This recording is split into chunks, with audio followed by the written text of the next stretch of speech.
শুধু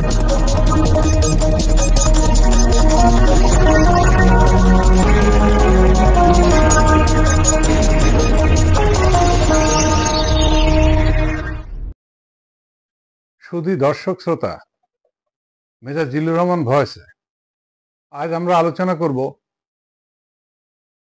ভারত পাকিস্তানের উত্তেজনা এক চরম পর্যায়ে পৌঁছিয়েছে, আর এই উত্তেজনা সহজেই প্রশমিত হবে না।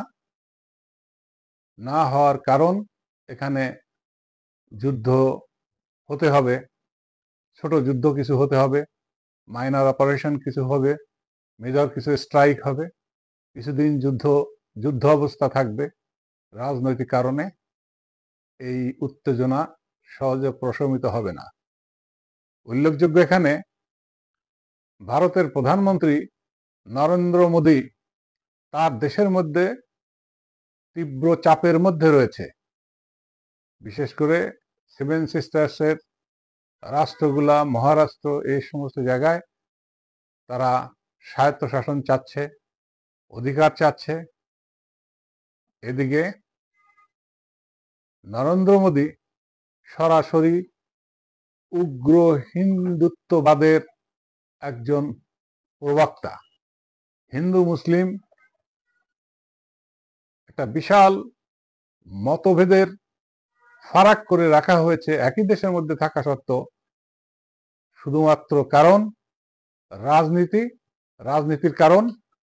যেহেতু হিন্দু গরিষ্ঠ দেশ, হিন্দুদের সহানুভূতি, ভালোবাসা, আস্থা পাওয়ার জন্য মুসলমানদের উপর কিছু কাল্পনিক অভিযোগ তোলা, তাদেরকে নিপীড়ন করা, যা দেখে হিন্দু সম্প্রদায় মনে করবে আমাদের সত্যি এই মোদি ত্রাতা। আসল বিষয়টা ওখানে না। এই কাশ্মীর ইস্যু 1947 সালে দেশ বিভাগের পর থেকেই দু দেশের মধ্যে টানাপোড়েন, গোলাগুলি। এই কাশ্মীর নিয়ে 4টি যুদ্ধ হয়েছে। 1947-48 সালে যুদ্ধ করেছে, 1965 সালে যুদ্ধ করেছে, 1971 সালে যুদ্ধ করেছে, কার্গিল যুদ্ধ করেছে। এরপর তো ছোটখাটো অনেক তাদের যুদ্ধ রয়েছে, যেগুলা এখানে বলা সম্ভব নয়। এই কাশ্মীর তাদের একটা সোনার খনি রাজনীতিবিদদের জন্য, উভয় দেশের জন্য, বিশেষ করে ভারতের জন্য। ভারতের কংগ্রেস পিছিয়ে পড়াতে উগ্র হিন্দু মৌলবাদী, হিন্দুত্ববাদী দল বিজেপি, তাদের একটা মাত্রই উদ্দেশ্য মুসলমানদের উপর সন্ত্রাসী, মৌলবাদী অভিযোগ তুলে হিন্দুদের মন জয় করে ভোট বাক্সে টেনে ক্ষমতায় যাওয়া। কাশ্মীরের কনফ্লিক্ট নিয়ে আলোচনা করতে গেলে আমাদের শিকড়ে যেতে হবে।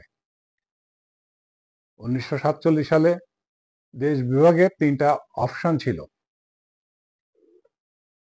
একটা ছিল ইউনিয়ন অফ ইন্ডিয়া, আরেকটা ছিল পাকিস্তান, আর 584টা প্রিন্সলি স্টেট ছিল।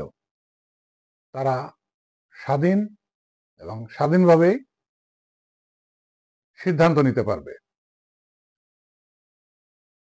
তার মধ্যে 3টি প্রিন্সলি স্টেট তারা কোনো পক্ষেই যেতে চায়নি। কাশ্মীর ছিল তার মধ্যে অন্যতম, হায়দ্রাবাদ, মহীশূর। ভাগ হওয়ার পর পাকিস্তান এবং ভারত এই কাশ্মীরকে তাদের দেশের অঙ্গ করার জন্য রশি টানাটানি শুরু করলেন। কাশ্মীরের মহারাজা ছিলেন হরিধন সিং। তিনি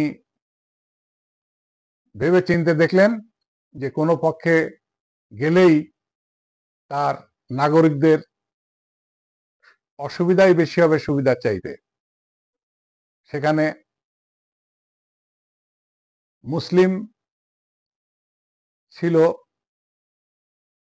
হিন্দু ছিল, শিখ ছিল, হিন্দুর অবস্থা পরিমাণ একটু বেশি ছিল, মুসলিম সংখ্যা একটু কম ছিল। তিনি দেখলেন যদি পাকিস্তানের সঙ্গে যাই তাহলে হিন্দুদের অধিকার ক্ষুণ্ণ হতে পারে, আবার ভারতের সাথে যদি যাই তাহলে মুসলিমদের অধিকারও ক্ষুণ্ণ হতে পারে। তিনি এই অবস্থায় স্বাধীন থাকার সিদ্ধান্ত নিলেন।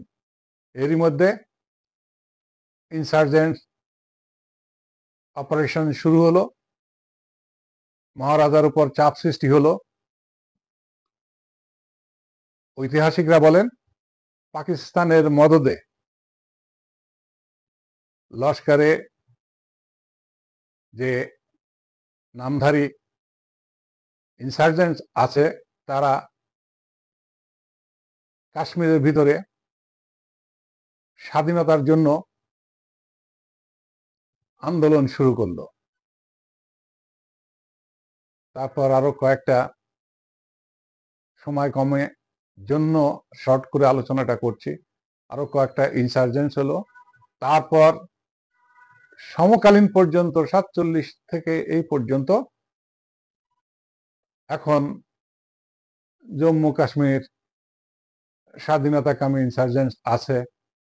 তাদেরকে দমনের জন্য ভারত সরকার তাদের সংবিধান আর্টিকেল পরিবর্তন করেছে।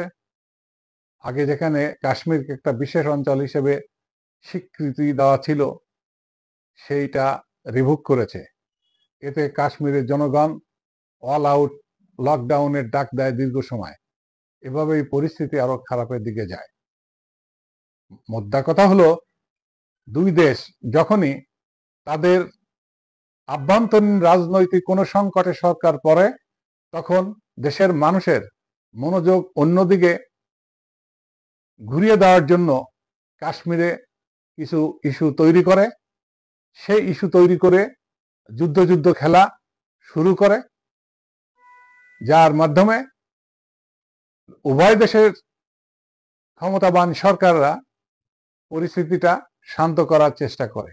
এখানে একটা কথা বলে রাখা দরকার, আমরা যাদেরকে ক্ষমতাধর বড় রাষ্ট্র মনে করি, যারা মধ্যস্থতা করে এ সকল উত্তেজনা প্রশমিত করতে পারে, যুদ্ধ বন্ধ করতে পারে, তারা কখনোই যুদ্ধ বন্ধ করার পক্ষে না। তার মূল কারণ, আমেরিকা বলুন, আমেরিকা যুদ্ধ বিমান তৈরি করে, অস্ত্র তৈরি করে, ট্যাঙ্ক তৈরি করে, গোলা বারুদ তৈরি করে, সাবমেরিন তৈরি করে, কি না করে। তো তারা এগুলা কোথায় বিক্রি করবে যুদ্ধ না হলে? চায়না ঠিক একই অবস্থা।